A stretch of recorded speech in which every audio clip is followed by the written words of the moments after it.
மூலியமா வந்து நமக்கு வந்து நிறைய வாட்ச் ஹவர்ஸ் கெயின் ஆகும்.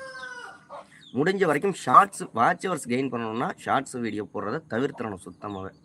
0 வாட்ச் ஹவர்ஸ் நீங்க எய்ம் பண்ணி மானிட்டைசேஷன் பண்ணணும் அப்படின்னு நினைச்சீங்கன்னா, ஒரு ஷார்ட்ஸ் வீடியோ கூட போடக்கூடாது. எல்லாம் லாங் வீடியோ மட்டும் தான் போடணும். அந்த சேனல்ல 4000 வாட்ச் ஹவர்ஸ் கம்ப்ளீட் பண்ற வரைக்கும்.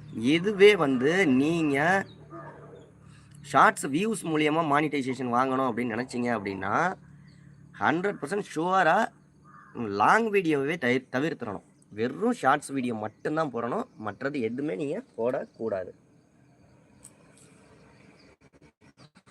2லையும் சூஸ் பண்ணிக்கணும். மானிட்டைசேஷனுக்கு நம்ம ஷார்ட்ஸ் வீடியோ மூலியமா மானிட்டைசேஷன் வாங்க போறோமா, இல்ல வாட்ச் ஹவர்ஸ் மூலியமா மானிட்டைசேஷன் வாங்க போறோமான்னு சூஸ் பண்ணிக்கிட்டு அதுக்கப்புறமா தான் வந்து நீங்க வீடியோவே போட ஆரம்பிக்கணும். அப்பதான் ஏதாவது ஒண்ணு நோக்கி தான் போகணும். ஷார்ட்ஸ் வியூஸா இல்ல வாட்ச் ஹவர்ஸா.